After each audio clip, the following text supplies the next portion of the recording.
안녕하세요.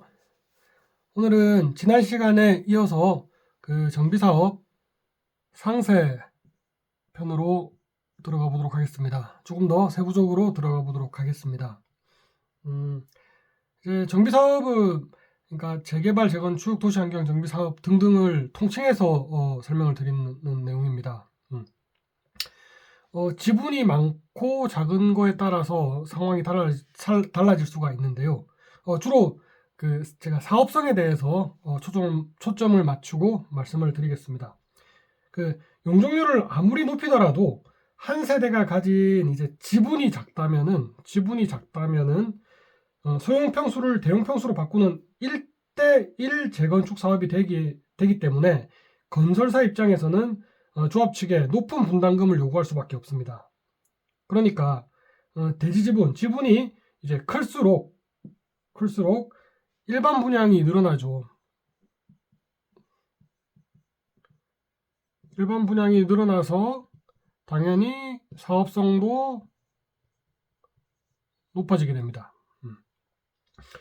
추가 분담금 없이 더 넓은 평수를 또 받을 수가 있게 되겠죠. 그리고 또 조합원 분양분 이외에 추가 세대를 많이 늘릴 수 있다면 그만큼 조합원의 추가 분담금은 줄고 사업 수익성은 높아진다. 이렇게 이해를 하면 될 것 같습니다. 또 두 번째는 이제 가구 수가 있는데요. 가구 수가 너무 작으면은 이제 그 대단지 브랜드 아파트로 재건축하기에는 조금 한계가 있다. 이렇게 이해를 해주시면 될 것 같습니다. 그리고 대지 지분하고 용적률의 관계는 실하고 바늘 관계라고 이해를 하시면 되는데요. 통상 용적률이 낮으면은 평균 대지 지분이 높아서 재건축 사업성이 있다고 보기도 하죠. 평균 대지 지분은 공동주택 가구당 지분이죠. 가구당 지분이 되겠고, 그리고 개별, 그러니까 세대별이죠. 대지 지분은 개별 가구가 가지고 있는 세대별 가지고 있는 지분입니다. 가구당 지분, 그러니까 평균 대지 지분으로 사업성을 판단을 합니다. 이 사업의 사업성이 어떠냐, 사업성을 판단을 하고, 개별 대지 지분으로는 그 개별 소유자의 이익, 내 지분이 크냐 작냐에 따라서 소유자가 얼만큼 이익을 얻느냐, 이런 차이가 발생을 하게 됩니다. 소유자의 이익이 되겠죠. 대지 지분이 클수록 무상 지분율이라는 게 있는데, 가구당 대지 지분에 무상으로 덧붙여주는 비율이거든요. 추가 분담금을 조금만 내거나, 강남 같은 경우에는 아주 추가 분담금을 내지 않고 더 넓은 평수로 갈 수 있는 그런 상황도 발생을 합니다. 그리고 대지 지분, 평형 간의 차이가 있다, 차이가 크다라고 하면은 소유자 간의 이해가 다르죠. 소유자 간의 이해가 달라진다. 이해해 주시면 되고, 이해가 달라지면은 사업이 원활하게 진행이 되는데 조금 애로사항이 있다. 그렇기 때문에 사업 추진을 원활히 이루려면은 아무래도 동일 평형이 유리하다. 동일 평형이 유리하다고 할 수 있습니다. 그러니까 15평, 18평, 20평, 25평 이렇게 여러 평형으로 쪼개져 있는 아파트는 아무래도 이해관계가 조금씩 다르기 때문에 동일 평형이 유리하다. 이 관점에서 보면은 아파트 단지 내 상가가 있습니다. 단지 내 상가가 보통 아파트 내에 있는데요. 이게 상가가 아파트에 포함되어 있는 경우가 있고 재척이 되어 있는 경우가 있습니다.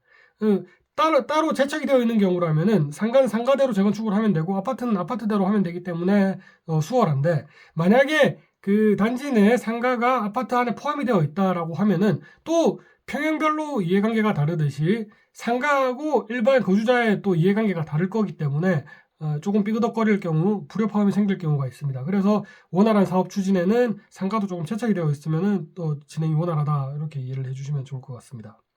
그리고 마지막으로 재건축의 의지죠. 주민들의 의지. 그러니까 소유주의 연령이 또 너무 높으면은 뭐 이렇게 새로운 도전 혹은 뭐 이사 가는 번거로움, 오래 살았던 곳에 대한 애착 등이 작용을 하겠죠. 그래서 조금 애로사항이 있을 수가 있을 것 같고, 또 투자자의 비율이죠. 투자자의 비율이 높으면은 좀 아무래도 또 사업이 좀 원활하게 추진이 될 수 있는 부분이 있을 것 같습니다. 전반적인 사업의 진행에 대해서 한번 알아보겠습니다. 정비사업 종류별로 사업의 진행의 방식은 조금 다르고 그 단계별로 동의율도 제각각입니다. 큰 틀에서는 대동소이하지만은 동의율도 조금씩 다르다. 큰 틀에서만 설명을 한번 드리겠습니다. 일단 사업을 진행하기 위해서는 구역을 지정을 합니다. 이 구역에서 이제 사업을 하겠다라는 내용이 되고요. 추진위가 승인이 됩니다. 추진위원회이죠. 이런 사람들로 인해 구성을 해서 한번 추진을 해봐라라는 내용이 됩니다. 그 다음 단계가 이제 조합 설립 인가인데요. 이제 법적인 지휘권을 얻게 되죠. 조합이라는. 이제 공식적으로 당신들이 이쪽에 정비사업을, 재개발, 재건축 사업을 진행을 하게 된다라고 허가를 받게 되는 겁니다. 중간에 당연히 그 시의 건축 심의를 받고 도면이나 평형이나 면적이나 이런 걸 확정을 하게 되겠죠. 그리고 사업 시행 인가를 받게 됩니다. 이제 이렇게 사업을 추진해라라고 인가를 하는 거죠. 일반 개별 건축물에 건축 허가를 받았다라고 이해를 하시면 될 것 같습니다. 이때부터는 이제 8부 능선을 넘은 거죠. 그 다음에 이제 시공사 선정이 됩니다. 보통 시공사는 사업성이 높은 단지 같은 경우에는 구역 지정 될 때 혹은 추진이 승인될 때부터 이제 플랜카드를 걸죠. 몇 구역, 무슨 동 몇 구역에 명품 아파트 건설을 축하합니다. 구역 지정을 축하합니다. 사업 지정을 축하합니다. 이렇게 플랜카드를 걸게 됩니다. 그리고 그 다음에 관리처분 인가라고 종전 전후 이제 내 땅에 내 집에 자산 평가를 받고 더하기 빼기가 끝나게 됩니다. 그러면은 이제 이주 그리고 이사를 가게 되겠죠. 그다음에 철거 부서지고 분양 일반 분양이 되겠죠. 일반 분양에 대해서 분양을 해버리고 그다음에 공사가 들어갑니다. 그러니까 공사가 들어가는 거는 거의 끝단에 왔다. 모든 사업의 끝단에 왔다라고 이해를 하시면 됩니다. 그다음에 준공이 되고 우리가 입주를 하게 됩니다. 간략하게 한번 다시 정리를 해보겠습니다. 지분은 많을수록 일반 분양과 사업성이 높아진다. 가구 수는 적을수록 좋다. 대지 지분하고 용적률은 높을수록 좋지만 용적률은 낮고 대지 지분은 높을수록 좋지만은 좋다. 그리고 특히 개별 이제 대지 지분은 소유자의 이익을 확인할 수 있다.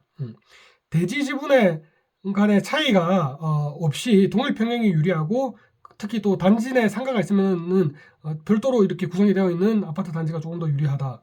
그리고 해당 주민들의 재건축 의지 그리고 소유주의 연령, 투자자의 비율 등을 참고해보면 좋을 것 같다. 사업 진행은 보통 구역 지정이 되고 추진이 승인이 됩니다. 그리고 조합 설립인가 이렇게 쭉쭉쭉 이런 방식으로 진행이 되는데요. 다만 초기일수록 불확실성이 크죠. 이 사업이 될까? 불확실성이 크다. 다만 수익은 확실히 높아집니다. 모든 투자가 마찬가지죠. 주식도 마찬가지고 불확실성이 높을수록 수익이 높습니다. 보통 조합 설립 인가되고 사업 시행 인가가 됐다 혹은 시공사 선정이 됐다라고 하면 8분 능선, 9분 능선 넘었다고 이해를 하시면 됩니다. 사업 초반에 소송 등이 많이 붙거든요. 비대위도 생기고 사업을 한다 만다 이쪽이 잘못됐으니까 다른 추진을 설립하겠다. 다른 조합을 설립하겠다. 이렇게 해서 이렇게 티격태격되는 그 소송 기간이 있을 수가 있습니다. 다만 이제 시공사 선정이 되고 나면은 특별한 갈등이 없는 한 최근에 있는 이슈죠. 공사비가 좀 너무 높아서 조합하고 이제 시공사하고 조금 소송이 있는 경우 이런 요즘의 특별한 이런 상황 말고는 일반적으로 사업이 이제 원활하게 추진이 되고 있다라고 이해를 하시면 됩니다. 다만 시공사 선정 이후에 이제 들어가면은 투자를 하게 되면은 불확실성은 낮지만은 수익 또한 줄어들겠죠. 그 다음에 이제 관리 처분이 되고 이주, 철거, 분양, 착공, 준공이 됩니다. 여기서 또 하나 눈여겨볼 점은 조합원하고 일반 분양자가 있는데요. 아무래도 조합원이 같은 동이나 같은 동에서 좋은 층, 향을 배정을 받게 될 확률이 높습니다. 그리고 옵션들, 발코니 확장이나 무상 전자기기 같은 옵션들이 있기 때문에 조합원이 당연히 사업을 추진해왔던 사람들이기 때문에 혜택을 주게 된다. 이런 점도 참고해 주시면 좋을 것 같습니다. 오늘까지 해서 정비사업 상세를 마쳤고요. 다음부터는 개별적인 정비사업이죠. 재건축, 재개발 등등 그 세부적인 정비사업 내용에 대해서 한 번 더 진행을 나가보도록 하겠습니다. 감사합니다.